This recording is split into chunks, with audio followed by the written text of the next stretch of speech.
Welcome back, everyone. Welcome back to another broadcast, another CranKy Duckling broadcast here. I'm of course your host ZvP, and with me, I'm joined by all the lovely people in the chat, and we are here with something a little bit special here. Welcome to the New Year Cup, New Year's Cup 2024. This is an event that was originally scheduled for New Year's Day. It was originally scheduled for New Year's Day, I believe midnight over in Europe, and it was petitioned by the players like, can we reschedule? Originally it was meant to be at New Year's Day, but a lot of players actually weren't available, as you can imagine. A lot of players weren't available, so in the end the organizers were like, you know what, it's okay, we'll reschedule it, and it was postponed and it was rescheduled for this weekend. A big shout out to Hatsu, of course. Hatsu is the person behind events like Hatchery Cup, events like the Christmas Cup that was hosted, or that is going to be hosted next weekend. And Hatsu has been casting over on her own channel and has been making some events recently, and we've been a part of that. We've been a part of that, at least trying to broadcast it as much as we can. And she did bring together the New Year Cup as well. Now, this event actually occurred over the weekend. It occurred on Saturday night, I believe. Saturday night. And we were originally going to cast it live. That was the plan. We were going to cast it live. We were going to be there. And we were casting, but we were busy casting something else. Because if you were here over the weekend, over Friday, Saturday, and Sunday, we were casting WTL. And World Team League was a very long broadcast, unexpectedly long. It was like 7 to 9 hour days of casting. It was crazy. I think like day 2 was 9 hours, day 3 was 7 hours. Like it was very, very long broadcast. So because of that, it overlapped and it went over the event. So originally we were supposed to cast WTL and then go into New Year's Cup, but unfortunately, we couldn't do so, and instead we have gathered the replays and we'll be covering the event here and now. So again, these matches are a couple of days old, less than a week old, I should emphasize, but a couple of days old nonetheless. And again, we were supposed to cast it live, but we were busy with WTL, and of course, I recommend checking out the VODs. World Team League was amazing. It was beautiful. We did go over it over the weekend, and the VODs are available on YouTube and Twitch. But here we are with the New Year Cup. Let's go. For those that are curious, this was an open tournament to all regions. It was at a European region-friendly time slot. And yeah, we did have quite a number of players take part. And I'm ready. I'm excited. Up first, we have a PVZ. Oh, I should... Hold on. That is incorrect. Bam, there we go. The race logo.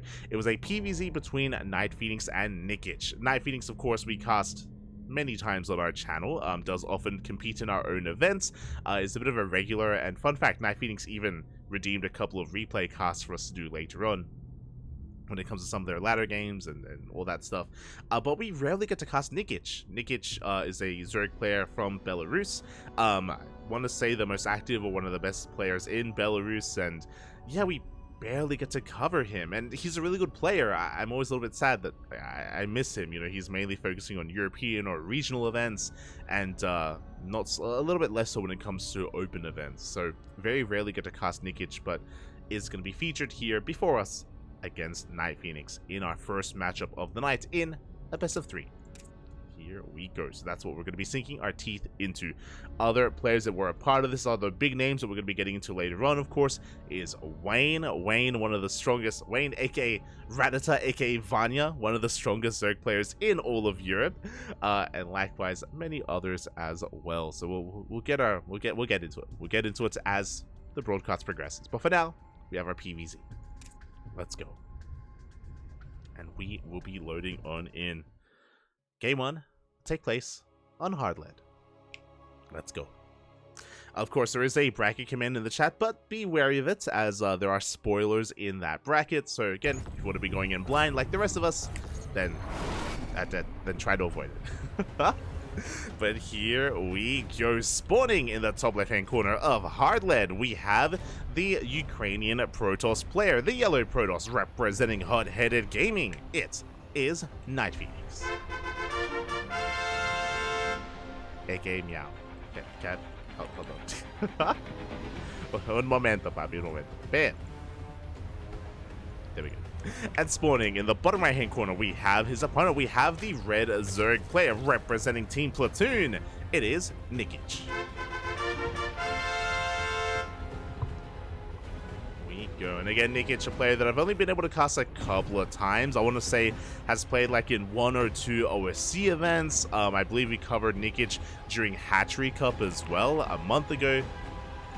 And we'll see how he can perform here. I mean, traditionally, I want to say from the little that I've seen of Nikich is more of an aggressive Zerg player, and speaking of aggression, this would be a very good map for it. Again, we're loading into Hard Lead, the shortest rush distance map in the map pool, especially with this forward base being taken.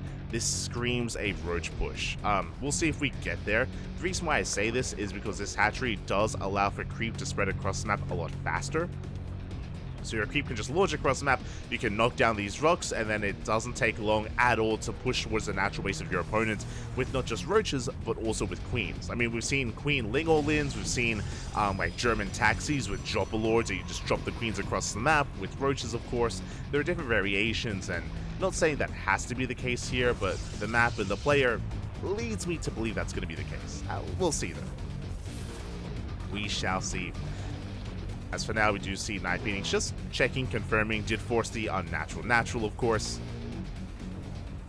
Did disrupt the opener for a moment, as the probe is just going to be scatting, making sure that the expansion is going to be taken, making sure that no additional gases are being taken as well. So it's all about scouting for the time being here for NightPhoenix. Meanwhile, back at home, we have a gate expand into, I imagine, a Stargate in the main. The pylon has been thrown down, and this pylon positioning does look like a Stargate just because it's further out here on the map or in the main base, just so we can get the Oracle across the map faster. There it is. There's a Stargate. Typically, if it's a Twilight Council opener, we throw down the pylon further in the main, just so that it takes longer for the Overlord to scout. Just so it's a little bit more effort and a little bit more investment for the Overlord to actually get a read on what's going on. So again, we're more concerned with getting economic damage done. Adept is going to be moving out.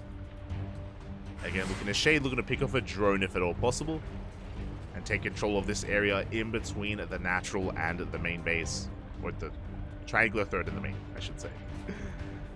As the Adept is moving out, we have additional Adepts coming up behind this as well. Interesting, we're going double Adept into a Stalker. The Stalker can help zone away this Overlord and make sure that the tech of choice is going to be a little bit more hidden. Is going to be the plan. The Adepts have arrived. 2 Adepts, of course, can one-shot drones, so 2 Adepts are actually quite terrifying. They're quite terrifying here to a Zerg player, so Nikich has to be very wary here of them, has to make sure he keeps up with those shades. And so far, the Adepts don't find a way into the mineral line. Not yet. Behind this, it is Oracle first. There was always the option to go Void Ray first or Phoenix first, but it is going to be Oracle here from NightPhoenix, as he does shade away. Overlord does get on top of the high ground, on top of the pillar, but with the help of this Oracle, we should gain high ground vision, and this Overlord should be shut down. Now, with a Stargate opener, again, a very economic opener here from NightPhoenix. Oracles, they allow you to expand and take your third base without too much issue. Lings can sometimes threaten this, but that is the power of the Oracle, as we can stick around, stay at home, and make sure this gets up and running. There we go. Good SimCity overall. This third will eventually get up, and behind this, we're investing into a second and soon to be a third Oracle. Again, it's just a really safe way to open up, a really secure way to establish a third. It also gives you the ability to get across the map, harass, and also scout. We spoke about it earlier, but we need to get eyes on any additional gases, any additional tech, fast Roach Warren, fast Evo Chamber, fast gases. All that does need to be confirmed. The Oracles, they do arrive. 3 queens here at the third base. We're safe and sound. 2 queens in the main as well. Nikich so far doing well, but we do lose 1 worker in between the bases. Only 1 though, so nothing major yet, as we get a second drone in the main, and we are forced into the corner of the map.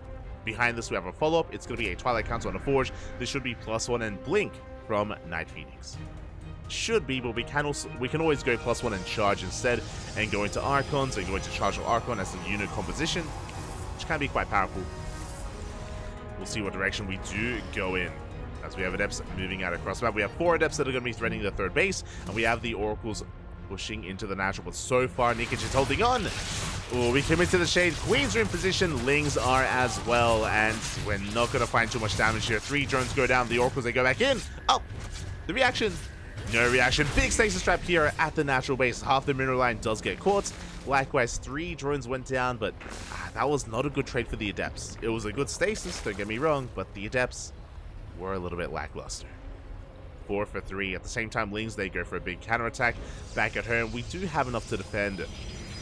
Stalkers are looking a little bit vulnerable, and it looks like we do get 1 probe. 1 worker gets picked off, but behind this, NightPhoenix is perfectly safe and sound, and again, we're transitioning into those Blink Stalkers. Meanwhile, from Nikich, the creep is looking decent here. We do have a Roach Warren on the way, but that is +1 melee. This tells us that this looks like a standard game, a longer game here. With melee, of course, it's going to be Ling, Bane, Roach, Ravager. Speaking of, there's the Baneling Nest, so a very solid unit composition here in the mid-game. We're not going for a big all-in, we're not going for one big push, we're just building up here to keep up in said mid-game.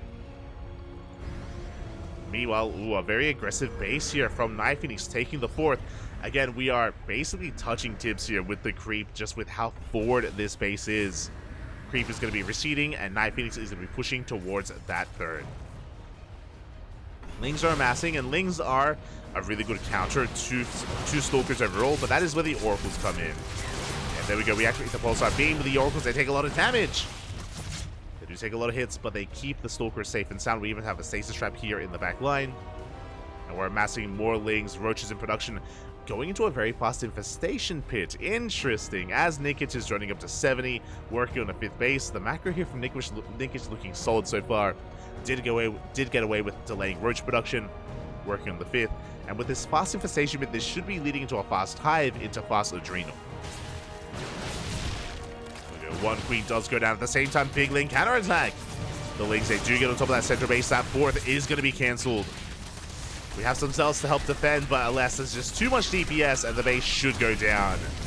Big pick off there by Nikich. At the same time, 3 drones did fall. Safe trap went off. The Stalkers are left safe and sound. But again, that was a kill, not a cancel on the Nexus.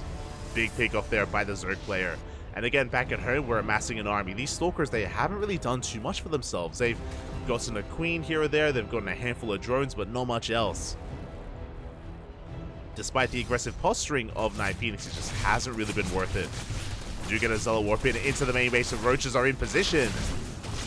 And we will clean this up. The Roaches go down. There's the fast Hive. Now in production. Again, there's so much pressure on NightPhoenix right now to break this base, but it may just be too late. Again, Nikich, he's already gotten into Roach production. We have plenty of Lings on the way, Banelings as well. We get another Queen. Like, there's not a lot of creep here, but there's also not a lot of Stalkers. And NightPhoenix going for a big warp in into the main base. Oracle goes down. Zealots pushing towards the center, pushing towards that main, but we have Roaches and Spine Crawlers in position. I'm loving these spines here from Nikich. Really nice positioning. Just ready for any kind of Zealot warp in into the main. Likewise, we drop towards the 3rd, but Nikich also keeps up with the rotations, also does swat away NightPhoenix. And we're looking good. We're looking strong. Nikich able to drone up to 75, soon to be 80. We have 6 more drones on the way, and that's the ideal number. You know, Nikich getting up to 80 workers on 5 bases. Now you can focus on nothing but army. Now, there is a decent composition here with Archons and Immortals. It's a good composition, but the numbers, like, size-wise, it's quite low. We still need extra Warpins, extra Immortals. NightPhoenix has been investing a lot into these counterattacks. It just hasn't been worth it. Oh, the Banelings! Oh, they will be crashing into Archons. Not the best connections here from the Banelings, and we have even more behind this. Plenty of Banelings available. We crash on through. We break through the shield battery, through the overcharge, and every single Archon goes down. It may not have been the most efficient trade out of Nikich, but we reset the Archon count, and Nikich can remax. NightPhoenix cannot. NightPhoenix now has a decent worker count here, a little bit over-droned, over-probed even. Again, we need extra warp-ins. This central base, it looks like it may go down. At the same time, Lings are coming for another counterattack, and there is no shield battery. The hatchery will fall. No shield battery means probes are getting picked up. We do force a recall. Force a recall in the end. A couple of Archons, sorry, a couple of Immortals are saved. But Nikich is not slowing down. Banelings once again going to be rolling on in. The Roach is doing so much damage here to the main army. The probes! Oh my god. The workers are pulled away. They are safe just in time. But we're going for the mineral line, and oh god, we're getting stuck with each other. The Banelings, they do pull back, and the hatchery falls. The workers may have survived, but the Nexus did go down. Good reaction out of NightPhoenix, able to defend that natural base. Does warp in time, does defend. Nikich collapses on these immortals. A bit of an overextension from our Zerg player, losing a bit too much here. Does bleed out a lot of lings, a lot of roaches. We will pull back, but as we pull back, we have +3 on the way. A Hydra Den is done, Hydra Speed, alongside Adrenal Glands as well. Again, this transition into Ling Hydra is ideal against what we're up against. Roaches can struggle against Immortals, but Ling Hydra, that can work through Immortals quite well. Nikich is, just running away with this. The one downside I will say is that Nikich, because we lost this hatchery, it took a long time to rebuild. This is a late replacement hatchery, and we should be double expanding. We should be taking another hatchery at the same time. As a result, this high worker count of Nikich wasn't really doing too well here. We weren't actually able to take advantage of the drone count. So Nikich isn't as far ahead as he otherwise could have been, and NightPhoenix still has a chance. NightPhoenix still has a chance here just because of how late that hatchery was. Ling counter-strike runs into a wall of cannons, and this Ling run by not going to be able to accomplish too much. At the same time, that's a cancel on the 6th base. 6th hatchery is denied. NightPhoenix re-establishing the center base, building up a very hefty army. Something that important to take note of. The Archon count was reset, that is true. The Immortal count wasn't. The Immortals have been saved and have been preserved throughout this entire game. It's getting quite high. A lot of Immortals are on the way. Now, as we mentioned, thankfully, Nikich is transitioning out of Roaches and into Hydras, but we also have a Lurker Den, and Immortals, they don't fare too badly against Lurkers. Here we go, we're going to be engaging once again, trying to reset that Archon count. A couple of Archons go down, and an Immortal as well. At the same time, a Baneling run by, and do we react in time? We do! We do just barely, and only 5 probes go down. At the same time, a big Zealot counterattack. The main army is going to be engaging. NightPhoenix overextends! A big overextension here as 4 Immortals go down. NightPhoenix was recovering. I mean, we forced a cancel once again on this base on the right-hand side. We killed 7 drones. We defended. We didn't really lose too much, but we lost so many Immortals. What is that? 6? Oh my... I thought it was 4. 6 Immortals go down here. A big overextension, and just like that, Nikich is looking pretty comfortable. Like, NightPhoenix was on the brink of coming back in this game, of bringing it all back, but suddenly not back to square one. We do have a Mothership on the way. The Fleet Beacon is done at this point. Mothership will help, but as we just saw, the army is really lacking.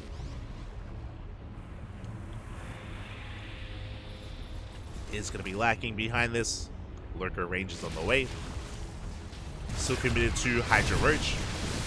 Melees they roll in, and yeah, we want these Archons. We want to pick off whatever we can. Another Archon does go down. The Immortals are looking very exposed. And the Hydras, they just do so much damage here in the back line. But man, good repositioning of those Banelings as Zealots get picked up.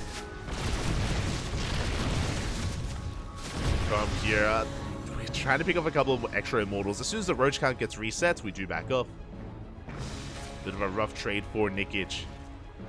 Behind this, trying to take another base. Remember, this 6th is also very delayed. We saw the late 5th, we saw the late 6th base. Nikich doesn't have the best economy. Does have a high drone count, but again, not able to make full use of it. Good run by there. That's a kill. That's a kill, not a cancel on the Nexus. Not like this.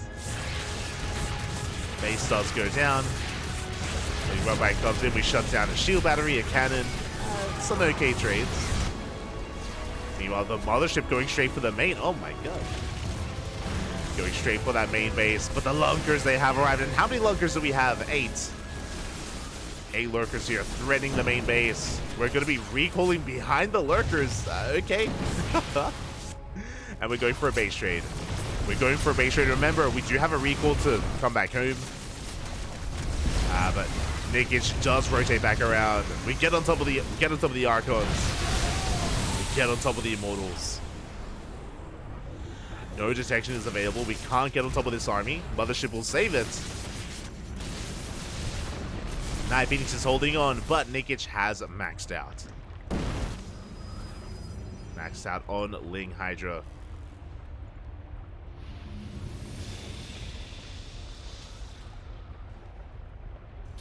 We do, and finally, finally we get the War Prism. That Prism has been a thorn in Nikich's side for the entire game.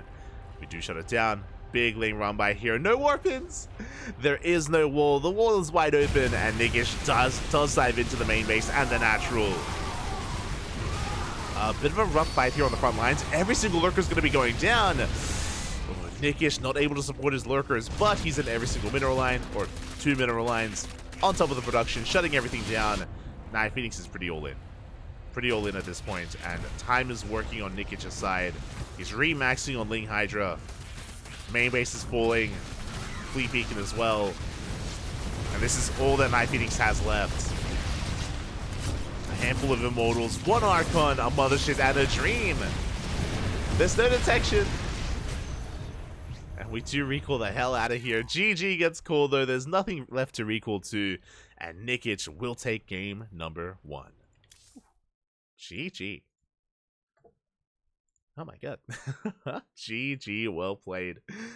Again, things were quite back and forth here between the players, but I do think there was a really big moment. Obviously, it felt like Nikich was in the driver's seat for most of this game, but NightPhoenix was recovering, was kind of stabilizing in the middle of that game when he was able to defend against the Ling Bane run-by, when he was able to hold on to his 4th, when he was pushing out, but it did feel like he overextended. And that was the moment, that was the fight where NightPhoenix lost 6 Immortals, and just like that, suddenly he had nothing left to threaten his opponent. He was stuck at home, and he gave Nikich so much time to rebuild, to remax, and to snowball out of control.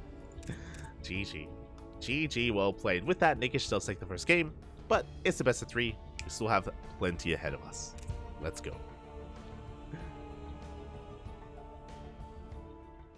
Overall, a solid game out of Nikich. And now we're going to be getting into game 2. Game 2 on Oceanborn.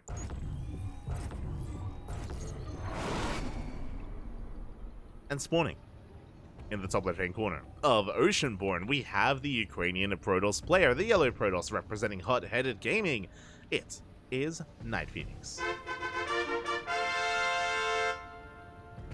And spawning in the bottom right-hand corner, we have his opponent. We have the red Zerga player representing Team Platoon. It is Nikich.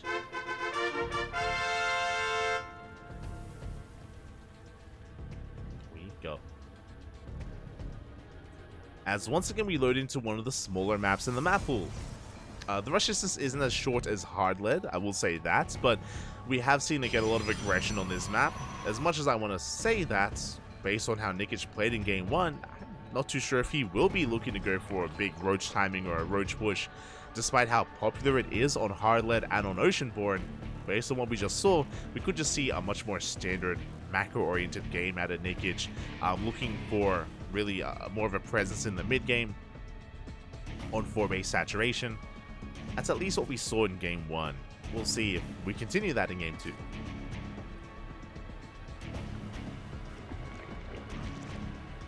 Shall see. Likewise, my eyes are mainly going to be on NightPhoenix. You know, game 1 was a little bit rough there when it came to how much pressure we were able to actually apply to the Zerg player and how much damage we were able to deal in the early game. Remember, the Adepts early on didn't really trade too well against the drones. Likewise, the Oracles didn't really get too much worker damage either. Nikich had a very strong early game, which also helped him gain control in the mid game. So we'll see if NightPhoenix does deviate. Yeah, NightPhoenix isn't of a one-track mind. He isn't one to just go Stargate over every single game. He can mix it up. We have seen him do so in the past. I'm always reminded last season of his series against Dimaga on Gressfun, where NightPhoenix went for a 3-base 8-gate Blink Stalker all-in. I mean, I say 8 gateways. I think he went up to 10 gateways. And likewise, Dimaga cut workers at 66, and it was just all-in versus all-in for like 25 minutes. it was great. It was beautiful. A highlight moment of NightPhoenix and Dimaga as well. But we'll see. We'll see if that's going to be the case here. As once again, Stargate open. Stargate opener out of NightPhoenix. Should be going for a standard start here into Oracles, into a third base, but we'll keep our eye on this Stargate. Meanwhile, across the map, it's going to be a hatch gas pool into a third. Nikich just going to be droning, macroing on up, getting up to 3 base saturation, and hoping to minimize his losses. First Adept is just going to be checking the saturation, making sure that no additional gases have been taken, and everything is looking normal. Everything is looking good. Second Adept has arrived, and now NightPhoenix has potential to kill workers. It's going to be on Nikich to keep up with his queen movement, with his legs. So far as things are in position, Oracle is on the way, so once again we're not going Void Ray, we're not going Phoenix. Just an Oracle opener here out of NightPhoenix, which should be leading into that third. There we go. Pylon is already on the way for our yellow Protoss.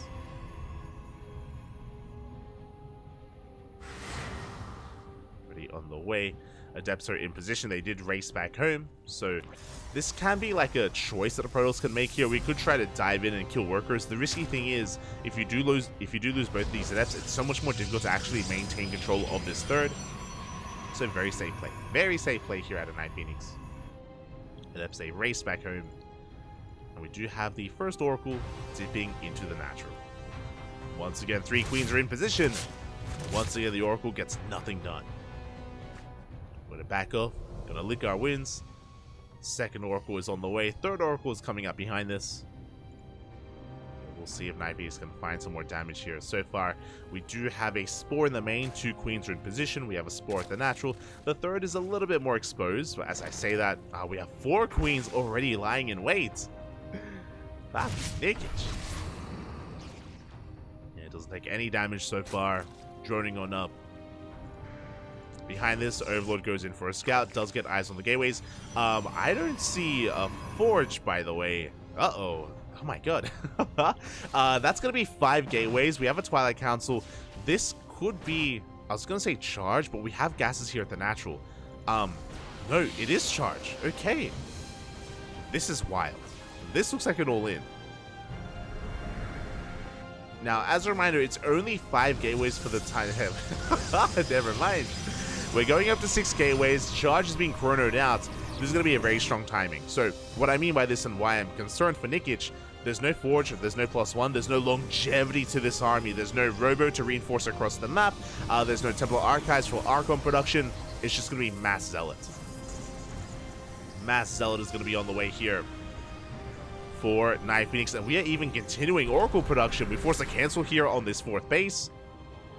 It's charge Oracle. This is a build that Hero has whipped out.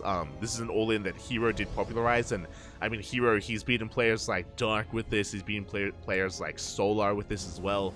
This can hit like a truck, especially if unscouted, and I don't think Nikich has seen enough to really piece this together. Behind this, we're cutting workers at 64. This is a good drone count to cut workers at, but we need an army here and now. We need roaches. He's teching, and he's still droning. He's taking up into an infestation pit. We have more drones on the way. We can't afford tech. We can't afford workers because here come the Zealots and the Oracles. We're coming. 4 Oracles. A 5th Oracle just popped out.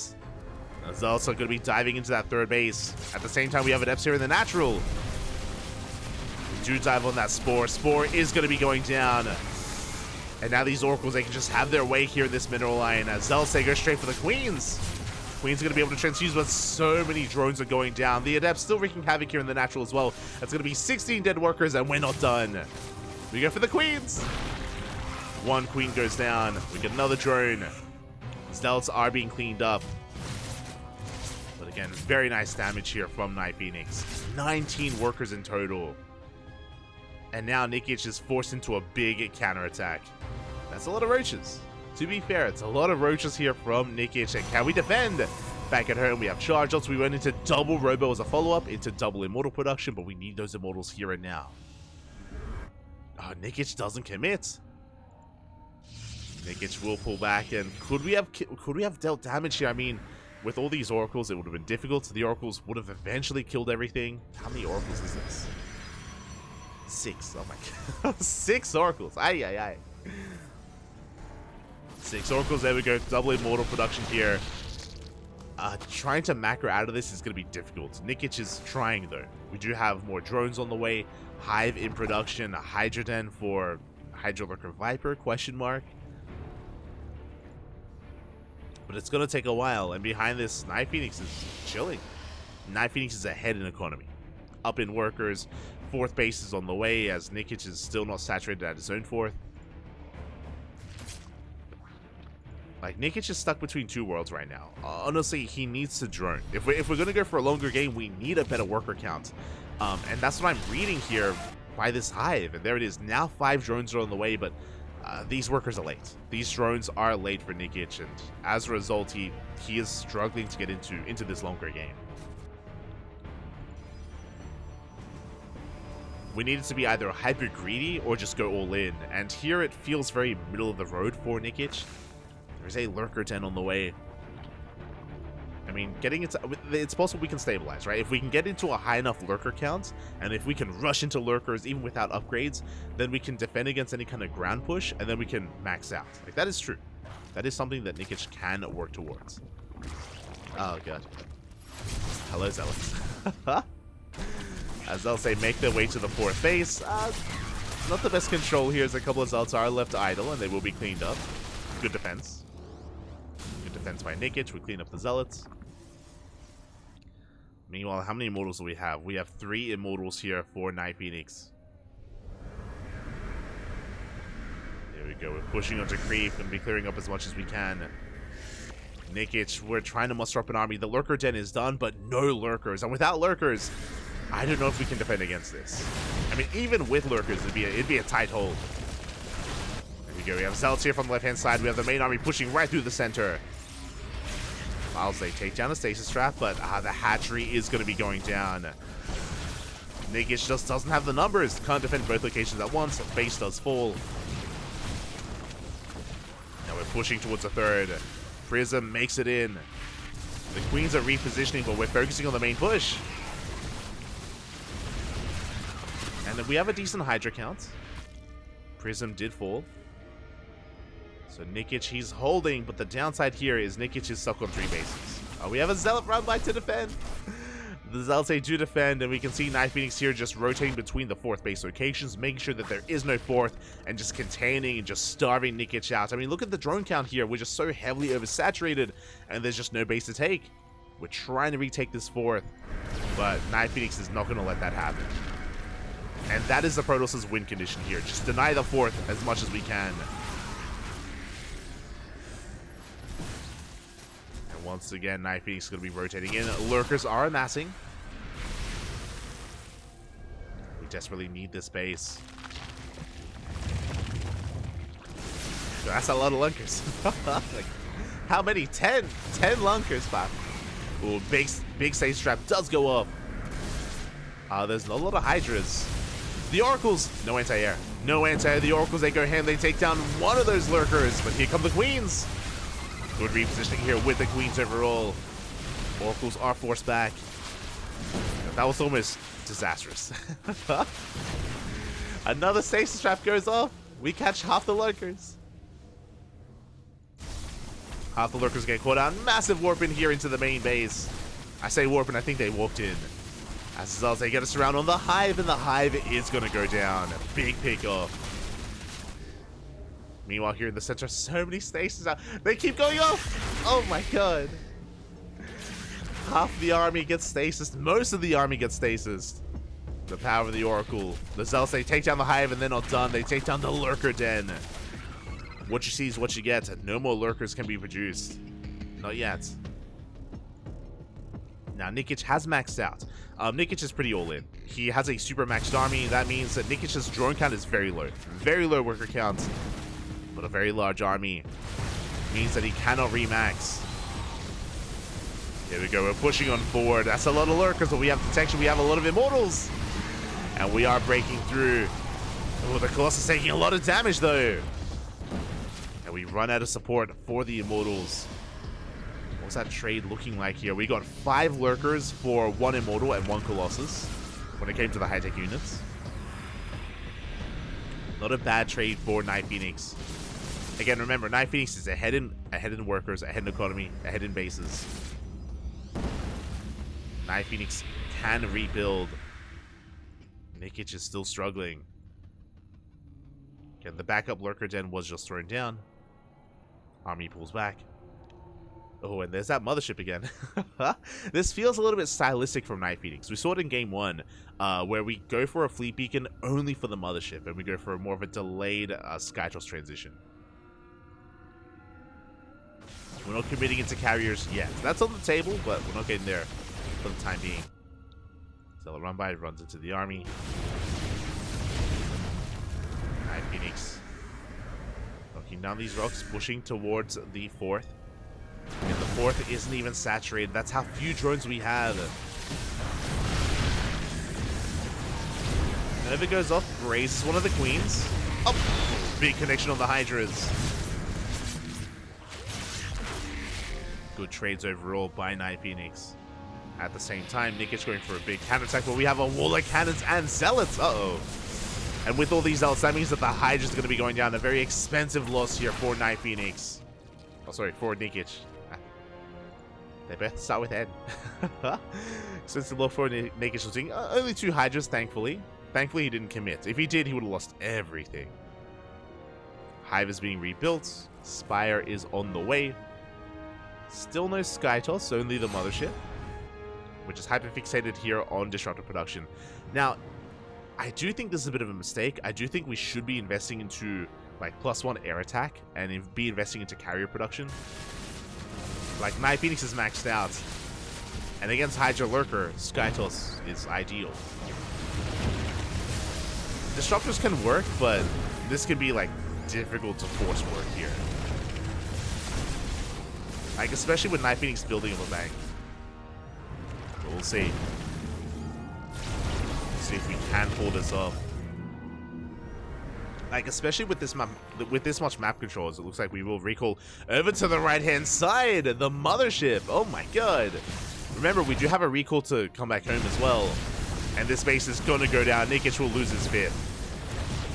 Knocked down to 4 bases once again. At the same time, attempting to go for his own run by. NightPhoenix is in position.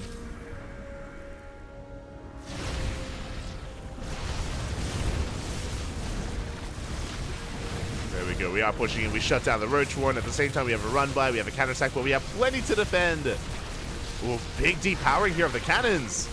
But the Zealots, they swallow up the Hydras. They swallow up the Lurkers as well. And across the map, that's the 2nd time that the Hive has gone down. A big snipe on the Hive. Good blinding class, but the Novas, they connect on the Hydras. And only a single Hydra survives. And there's no answer. GG gets called as NightPhoenix takes control of the main base. And we tie up the series 1-1. We're going to the ace match. We are going all the way.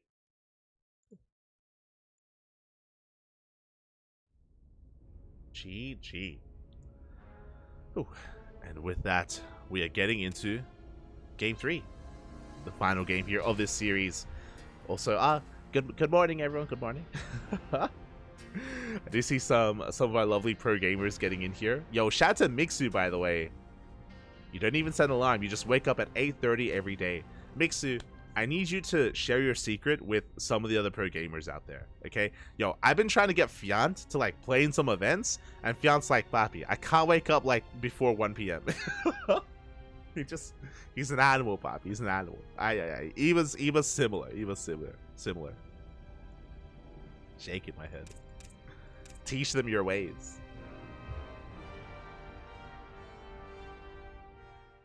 I wake up at 4ish every day, but I go to bed at 8. Oh my god, you're getting your sleep, Papi. Oh, just don't sleep. That's impressive. It's good stuff. But here we go. We're getting into our ace match, and spawning in the top right-hand corner of Hecate, we have our Ukrainian Protoss player, the yellow Protoss representing Hot-Headed Gaming. Tying up the series 1-1, it is NightPhoenix. And spawning in the bottom left-hand corner, we have his opponent. We have the red Zerg player representing Team Platoon. It is Nikich. My sleep schedule is all over the place, but mine is very much so centered around casting. So depending on when I'm casting, I'll be there. I'll be awake for it. With as little or as much sleep as I can get in between. So my sleep schedule is very, very unorthodox, especially because like sometimes we're casting European events, sometimes Korean events, sometimes American events. So I do adjust depending on the day, depending on the week.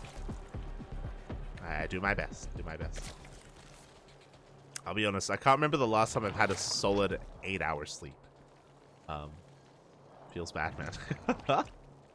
Well, we'll get there one day. I miss it, Bobby. I miss it. For now, hatch gas pool standard opener out of Nikich. Standard for the time being. Again, winding it back to that previous game. I know that it ended in the late game, but a big part of that game was just the map control that NightPhoenix had. The fact that it took so long for Nikich to get his 4th base up and running and his 5th base up and running. He just never got into an ideal worker count. I don't think he ever droned up past 70. Just, yeah, was really struggling economic-wise just because of how much momentum NightPhoenix had at the start of that game. Remember, it was a Stargate opener into charge, into a big mass charge lot and Oracle timing. NightPhoenix took the economic lead from that moment and never really let go of it. We spoke about it at the time. It did feel like Nikich was a little bit indecisive. It felt like after he had lost all those workers, he lost like 19 plus drones and he lost his 4th base. After the damage was dealt, we either had to be hyper greedy or hyper aggressive, and we were neither. We were very passive, like trying to teching and making army and droning up a little bit here and there and expanding a bit here and there. Like, it did feel very uncommitted out of Nikich, and he did struggle as a result. But now we're getting into the ace match, and we'll see how this does unfold. We can see NightPhoenix being so annoying here, throws down another pylon just in time for the F to rock up, and we'll go for the drone. Oh!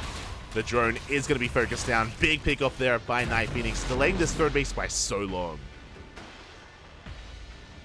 Containing Nikich to 2 bases for as long as we can. Eventually, we should expand.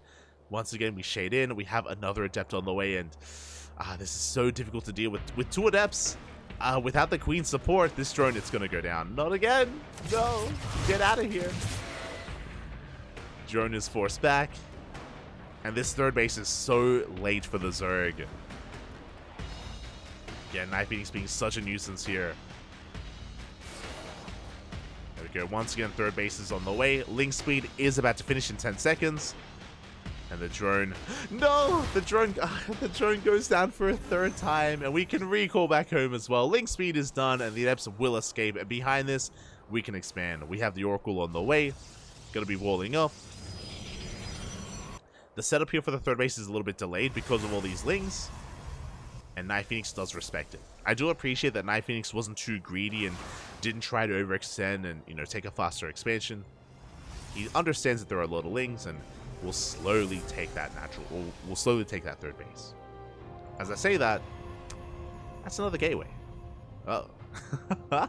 That is a 3rd gateway on the way, and I'm curious if we're going to be committing here, as we should be expanding. Additional gases are being taken. Here we go. The Oracles are moving out across the map. Thankfully, coming back home. Okay, we're taking the expansion. It is delayed, definitely, but won't be delayed for too much longer as at least they go for the dive. They go for the surround, but we have the Oracles to clean this up. The 3rd base will get up and running without too much issue whatsoever. And this is also why Oracle openers are so powerful. Oracle openers are so ideal. You can harass, but you can also deal with things like this. We clean up all the lings, we take our 3rd base, and NightPhoenix is looking quite solid here back at home. Meanwhile, behind this, Nikich is droning. We have a Roach Warren on the way alongside our lair. 3rd base just now finishing. The 3rd is so delayed. Even though the 3rd is late for NightPhoenix, it's worth it. It's worth delaying the 3rd base of the Zerg player that much more. Just because it impacts not just their economy, but also their production. Oh, and NightPhoenix is spicing it up here from here. And it kind of makes sense. So, because this 3rd base is so late, the Queen count is a lot lower than it otherwise should be. We're going for a second Stargate and Void Ray production. Oh boy. Double Stargate Mass Void Ray here from NightPhoenix. Welcome back to 2020, as it's been a while since I've seen this against Zerg players. I think the last person I saw do this was Nice a couple of months ago in GPO. Maybe I've seen Classic do a variation of this this season. Big Link run by though does catch a couple of Stalkers. Very nice pickup here from Nikich, getting 2 Stalkers. Meanwhile, we're going all in. It makes sense. So, because Nikich, because his third base is so late, because his droning is so delayed, we're not droning. We're cutting workers at 41.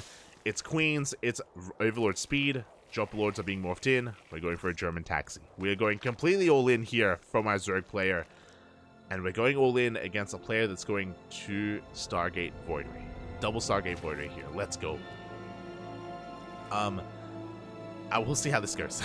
I feel like a lot of this does come down to the Queens. Like the Queen positioning, the transfuses, the biles, Oracles, they come in, they shut down the economy here. 6, 7 drones go down. We barely have an economy to begin with. And we just have to send it one way or another. The game will end. Either Nikich kills NightPhoenix or dies trying. How many Ravagers? We have 3 Ravagers and 8 Queens. Only 6 of them are with this army. Only 6 are with the all-in. We have Void Rays in position. Where's the side defense? Late side defense here from NightPhoenix. A late scout. Lings, they do get on top of the Zealots. Lings, they push in towards that third base as well. So far, the Void Rays are trading well against the Lings at least. And they cannot engage, not with the Queens. Well, the Lings are going ham, but the Oracles, they come back home. And the Lings are melting here at the third. We get 6 drones. We got 6 probes. And now we can dive on top of these Queens. We have to transfuse. The Queens, can they survive? They cannot. They're going down one after the other. 6 Queens was not enough. Again, no NG left for transfuse. Good kiting here from NightPhoenix, pulling back those weakened Void Rays. And the Void Rays, they reign supreme. They shut down every single Queen. And they will shut down the rest of the army. Now we do kill all these probes. Like, a lot of probes go down, which is good, but NightPhoenix still has a worker lead. That's the thing. Like, Nikich was completely all in, lost a lot of drones in the process, and there's no macroing out of this. It's all or nothing for the Zerg. And now we're going for a counterattack. And the question becomes, how much anti-air? How many Queens do we have? We have 7 Queens. We have 1 transfuse. A lot of these Queens are fresh. That's the problem. A lot of these Queens are new, which means they don't have energy. We had 1 transfuse. 1 transfuse is all we had, and it does get spent. And that means we can focus on every single Queen from here. Again, the Queen count wasn't bad. It's just the lack of energy, and every single Queen is going to fall. We have 2 Queens left against 9 Void Rays, and the Mass Void Ray will kill everything. Nikich, in a desperate move, is going to be sending everything across the map. What do we have to defend? Shield battery, overcharge, 1 Void Ray. Nah, that's plenty. That's more than enough. 1 Void Ray was enough. Now it's gonna be, oh, we filed down 1 of them. Let's go. 1 of the Void Rays does get filed, but we have another. Oh, the biles once again. Ooh, lack of attention out of NightPhoenix. We do break the third, but at the same time, we're losing the main. Like, we're getting damage done with busting into the natural, but NightPhoenix is still just wreaking havoc across the map. Another Void Ray survives this time. Disruptor's coming out. Show us the Nova. Never goes off. Oh my god. Never goes off, and massive connection here with the army. And that's all we needed. Again, Nikich trying to break in, trying to bust into that natural base. Does break through the wall. Does break through the wall. Boys are being pulled. The biles. They take down the disruptor. Very nice biles here on the probes as well. The disruptor pops out. Take down a Ravager. There's 1 Ravager left. Meanwhile, across the map, we're just getting into whatever we can. We recall 1 Void Ray back home. We activate the smack alignments, and yeah, we can just mow through everything here. 1 base left. Lings, they bust into the main. A lot of probes are full. Oh my god. 55 probes go down, but it's not going to be enough. GG gets called, and NightPhoenix will take the series 2-1. GG. GG, well played. Again, a very, very solid start from NightPhoenix. Remember, winding it back, it all came down to the first probe. Remember, the probe went for a pylon block, went for a second pylon block at the third base, then the adepts arrived, and we delayed the third 3 times. We killed 3 drones as Nikich was struggling to take that third base because of the initial pylon block and because of the adepts that were one after the other getting across the map. And because that base was so late, because it was so delayed, I'm sure that factored into Nikich's decision to go all in. Because his economy was so stifled, he was like, screw it at this point, like I have to just say that I have to just go across the map, otherwise I'm just too far behind. And it also didn't help as well that as we were going for the all-in, he also lost 7 drones back at home as well, so we could barely sustain his reinforcements, barely sustain the all-in he was going for, and NightPhoenix also happened to be going for a massive Void Ray. And we saw the crucial moments when it came to the big fight where we had 6 queens against the Void Rays, and once the queens fell, the Void Rays, they just shut everything down. I don't think a single Void Ray went down in the initial attack. From that moment, NightPhoenix did snowball out of control. GG, well played. And with that, NightPhoenix does advance on into the semifinals. My condolences to Nikich, but it was a solid performance. Remember, game 1, which went Nikich's way, I mean, that was the macro game, right? That was the game that was the most standard. It was game 2 and game 3 where NightPhoenix really spiced it up, and in less orthodox games, that's where Nikich did struggle a little bit more, whether it was the charge timing or whether it was, of course, the failed all-in. In these more aggressive games or intense games, Nikich was struggling, and with that, does bow out, and we're going to be following NightPhoenix. We're going to be following NightPhoenix into the semifinals, where the opponents get harder and harder. Up next, we have Wayne versus NightPhoenix. Let's go.